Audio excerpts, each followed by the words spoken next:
forgotten nation of the Bible, a mysterious divine mission. Have you ever wondered if your country is mentioned in the Bible? What if a small nation in the East, often overlooked by the world, was chosen by God for a divine mission? It may sound unbelievable, but what if a forgotten nation, hidden in plain sight, has been part of God's grand plan all along? Imagine a land rich in resources, a people known for unshakable faith, and a nation called to bring God's light to the world. We're talking about the Philippines, and this isn't just about national pride. This is about ancient prophecies, lost civilizations, and a mission that may still be unfolding today. The Bible speaks of islands in the East, places that would glorify God. It tells of Ophir, the legendary land of pure gold, where King Solomon's ships once sailed to gather unimaginable wealth. Could these passages be pointing to the Philippines? Could a nation often ignored in global politics actually be a crucial piece in God's divine puzzle? And if so, why are millions of Filipinos scattered across the world, not just to earn a living, but unknowingly carrying the gospel to nations where faith is fading? This story may change the way you see the world. Stay with us, because what you're about to discover is nothing short of mind-blowing. The islands in the East, a biblical clue. The Bible has fascinated scholars, theologians, and historians for centuries, not only for its spiritual teachings, but for its prophetic depth. Some passages seem to point beyond the ancient world, hinting at distant lands unknown at the time. One of the most intriguing questions is this: could the Philippines be one of the nations mentioned in Scripture? At first glance, it seems unlikely. The Bible focuses mainly on Israel and its neighboring nations. But when we dig deeper, we find verses that speak of distant lands, islands in the East, where God's name would be glorified. Consider Isaiah 24:15. Therefore in the East give glory to the Lord. Exalt the name of the Lord, the God of Israel, in the islands of the sea. These are not merely poetic phrases. In biblical language, islands often refer to distant lands far from the Near East. So the question becomes, which nation in the Far East fits this description? The Philippines is made up of more than 7,000 islands, making it one of the largest archipelagos in the world. From the perspective of the ancient world, it lies directly in the east. Even more striking, it is the largest Christian nation in Asia, with over 86% of its population identifying as Christian. How did a country thousands of miles from Israel become one of the strongest centers of Christianity on earth? Faith that never faded Christianity arrived in the Philippines in 1521, when Ferdinand Magellan reached its shores. But this wasn't just a result of colonial influence. Many former colonies abandoned Christianity after gaining independence. But the Philippines did the opposite. Instead of rejecting the faith, the nation embraced it. Churches spread across the islands. Christian values became deeply woven into Filipino identity. While other Asian nations returned to their traditional religions, the Philippines held on. Was this just history unfolding, or something more? A nation sent to the world? Here's where things become even more fascinating. Millions of Filipinos now live and work abroad, from the Middle East to Europe to the United States. And wherever they go, they carry their faith with them. In the U.S., Filipinos form some of the largest and most active Christian communities. In the Middle East, where Christianity is restricted, Filipino workers quietly hold prayer meetings, Bible studies, and church gatherings, often at great personal risk. In Europe, Filipino nurses, caregivers, and workers share the gospel not just with words but through lives of service and compassion. They don't just migrate for work, they bring their faith with them. Could this global movement be more than economic migration? Could it be modern-day missionary work? God using ordinary people to reach places traditional missionaries cannot? Chosen for a purpose? Throughout the Bible, God chooses the unexpected. He didn't choose Egypt, the world's greatest empire, to lead his people. He chose Moses, a fugitive in the desert. He didn't choose a mighty warrior to defeat Goliath. He chose David, a shepherd boy. And perhaps he didn't choose a global superpower to be his light in Asia, but an island nation in the East. Let's look again at Isaiah 24:15. A nation in the East, a land of islands, a people glorifying God, a nation spreading the gospel across the world. Is this all coincidence, or has God always had a plan for the Philippines? So what does this mean for you? If this is true, then God's plan is far bigger than we imagine. Perhaps the mission of the Philippines is still unfolding. And maybe, wherever you are part of that mission too. So what do you think? Is this merely coincidence? Or are we witnessing the fulfillment of biblical prophecy right before our eyes? Let us know your thoughts in the comments. And if this opened your eyes, stay with us, because the next part of this series goes even deeper. The more you look, the clearer it becomes. The more you think about it, the clearer it becomes. The Philippines may be fulfilling these prophecies in real time. To understand why, we need to zoom out and look at how God has always worked throughout history. When you study the Bible, a pattern emerges. God never chooses the obvious option. He didn't choose Egypt, the superpower of the ancient world, to carry out his mission. He chose a nation of Hebrew slaves. He didn't choose a seasoned warrior to defeat Goliath. He chose David, a shepherd boy. He didn't begin Christianity through Rome's elite. He started with fishermen and tax collectors. So why should it surprise us if God chose a small island nation in the East to carry his light to the world? God doesn't operate the way humans expect. He chooses the humble, the overlooked, the underestimated, and uses them to accomplish extraordinary things. And maybe, just maybe, he is doing exactly that with the Philippines. So what does this mean for us? It means God's plan might be far bigger than we ever imagined. It means the Philippines may have a mission that is still unfolding. And it means that wherever you are right now, you might also be part of that mission. So let me ask you, is this all just coincidence? Or could Isaiah's prophecy be unfolding before our very eyes? Let us know your thoughts in the comments. And if this has you thinking, stay with us, because the next part of this series dives even deeper into biblical mysteries that may change how you see the world. The mystery of Ophir, Solomon's lost treasure. For centuries, one of the greatest mysteries in biblical history has been the legendary land of Ophir, a place so rich in gold that King Solomon sent fleets of ships to retrieve its treasures. Yet to this day, Ophir's location remains unknown. Scholars have proposed locations in India, Africa, even South America. But one theory continues to stand out. Could the Philippines be the lost land of gold Solomon sought? In 1 Kings 10:22, Scripture tells us, the king had a fleet of trading ships at sea. Once every 3 years it returned, carrying gold, silver, ivory, apes, and peacocks. This verse contains a crucial clue. The gold of Ophir wasn't ordinary. It was famous for its purity. Gold in the Bible represents wealth, power, and divine blessing. Even today, nations store gold to secure their power. Just look at Fort Knox in the United States. Now imagine a land so abundant in gold that it became legendary in Scripture. That was Ophir, a land overflowing with gold. Many dismiss our Southeast Asia as a possible location for Ophir, but history tells a different story. Long before the Spanish arrived, the Philippines was already known for its vast gold deposits. Indigenous communities in Luzon and Mindanao were master goldsmiths, mining gold from rivers and mountains and crafting intricate jewelry.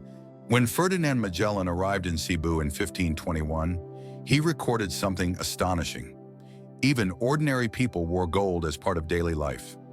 Gold wasn't rare, it was everywhere. Spanish explorers were stunned. Chiefs and rulers were adorned with golden ornaments. Gold was used as currency. Entire communities shimmered with wealth. One of the strongest pieces of evidence is the Surigao treasure, a collection of pre-colonial gold artifacts discovered in the Philippines. Gold death masks, necklaces, ceremonial ornaments, proof of immense wealth long before European contact.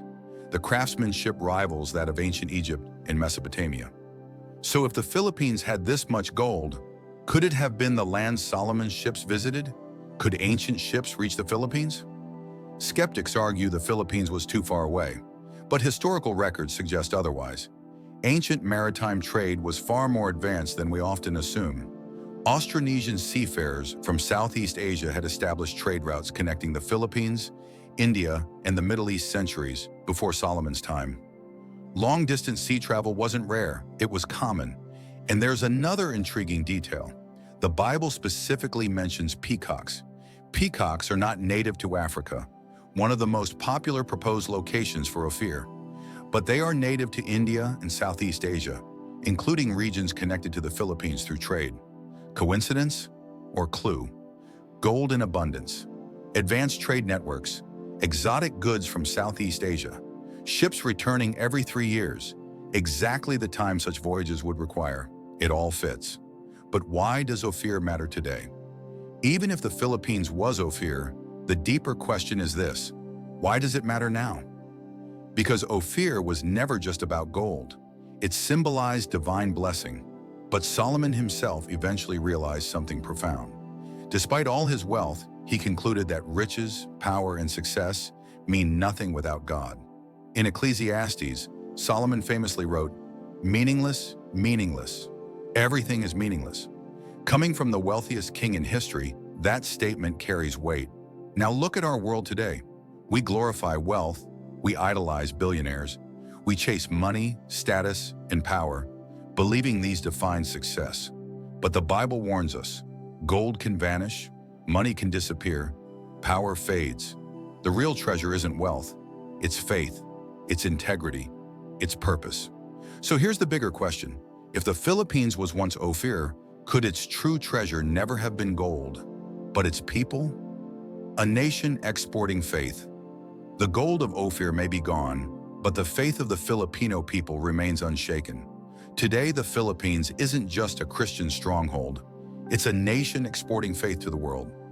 Millions of Filipinos working abroad aren't just sending money home. They are bringing the gospel to places where Christianity is restricted.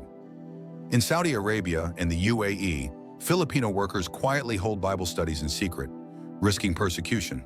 In the United States and Europe, Filipino immigrants are among the most active church members, leading ministries and strengthening congregations. They may not carry the title of missionary, but in many ways they are modern-day disciples.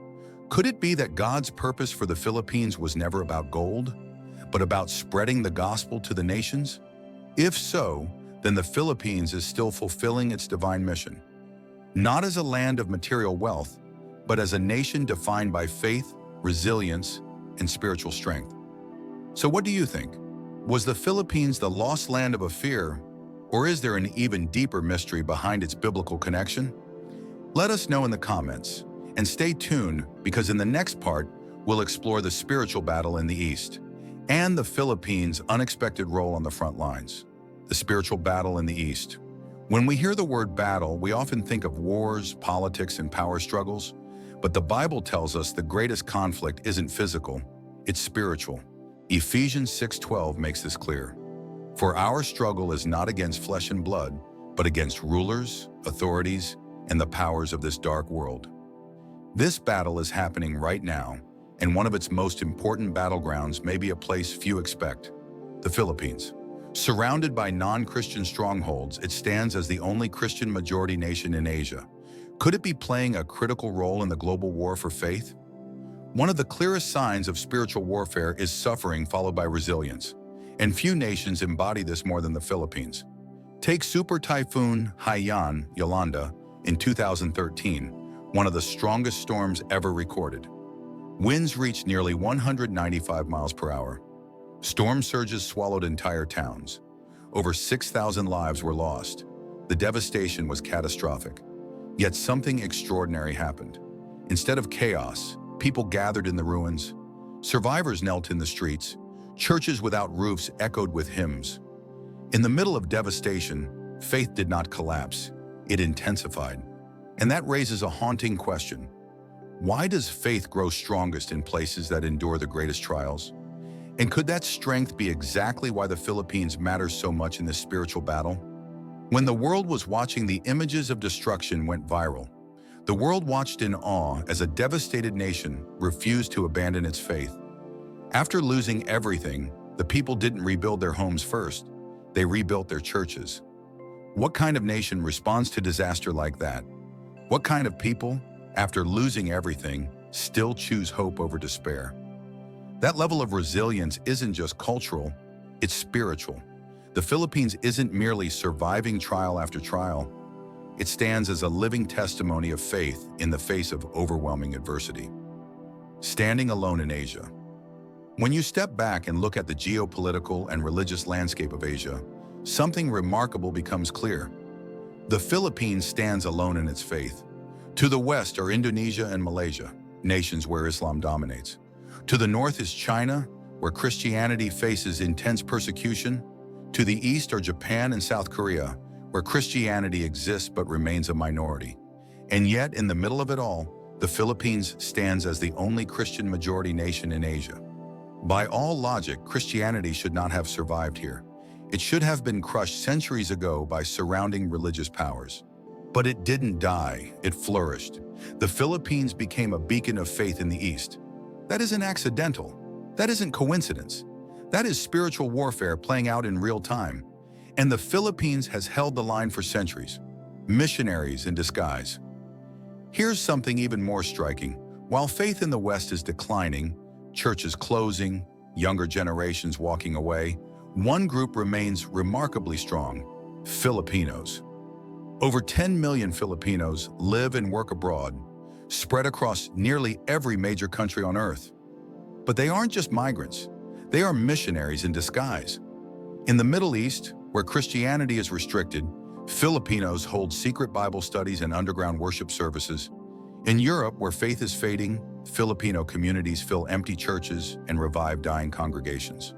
In the United States, Filipinos serve as worship leaders, ministry heads, and church leaders, strengthening Christian communities from within. They go where traditional missionaries are blocked, arrested, or even killed. This isn't just economic migration. It looks a lot like divine deployment. Could it be that God has positioned the Philippines as part of his spiritual army? A nation prepared for the final battle. The Bible speaks of a final spiritual conflict, a time when darkness and light will clash like never before. If we truly believe we are approaching such a season, then look at the Philippines through a different lens. A small nation surrounded by spiritual opposition, a people tested by disaster, persecution, and hardship, yet unwavering in faith. A global movement of believers spreading the gospel quietly, even in restricted nations. Does that sound accidental? Or does it sound exactly like the kind of nation God would use? Throughout history, God has always chosen the unexpected. He didn't choose Egypt, the greatest empire of its time.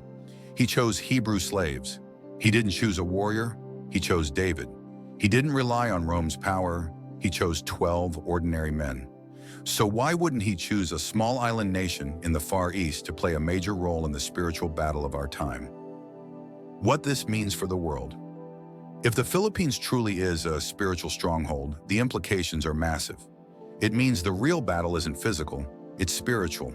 It means Filipinos working abroad aren't just sending money home. They're carrying faith to the nations. It means every Filipino nurse, teacher, caregiver, and worker could be a missionary in disguise. As faith declines in the West, nations like the Philippines are holding the line. So what's next? Could the Philippines rise as one of God's strongest warriors in the last days? And what lessons does the rest of the world need to learn from them? A city on a hill, Jesus said in Matthew 5:14, "You are the light of the world. A city on a hill cannot be hidden." Throughout history, God has chosen specific nations, people, and communities to carry his light. Some were great empires. Others were small, overlooked places that changed the world forever. Could the Philippines be one of them? In American history, the phrase "city on a hill" described a beacon of hope. But spiritually speaking, what if the Philippines is becoming that light in the East? A lighthouse, a mission field, a launching point for God's global work? Today, some of the most effective missionaries in the world aren't pastors or evangelists. They're Filipino workers. Scattered across more than 100 countries, they bring their faith wherever they go. They serve, they pray, they lead quietly. They are keeping Christianity alive in places where faith is fading. That's not coincidence. That's a global movement. Faith rising as others fall away. Christianity is under pressure. In America, church attendance is at historic lows. In Europe, once great cathedrals stand nearly empty. In parts of Asia and the Middle East, believers are imprisoned or executed. Yet despite poverty, disasters, and political instability, the Philippines remains deeply faithful. Could God be using the Philippines as a fortress of faith, strengthening the global church as others fall away? The U.S. once sent the most missionaries. Now fewer are going. Meanwhile, Filipinos, without formal training or massive funding, are stepping into the gap. Not through stadium crusades, not through television ministries, but through daily life, quiet service, and unshakable faith. The question that remains, if the Philippines truly plays a divine role in God's mission, what does that mean for you? If you're Filipino, your presence abroad may not be accidental. If you're not, what can you learn from a faith that survives against all odds? Maybe the revival the world needs won't come through power or politics, but through simple, genuine faith. So ask yourself, are you fulfilling your role in God's mission? The world is changing. The spiritual battle is intensifying. Light is rising in unexpected places. Will you be part of it? Drop your thoughts in the comments and stay with us, because the next episode uncovers even more biblical mysteries that may change how you see the world forever.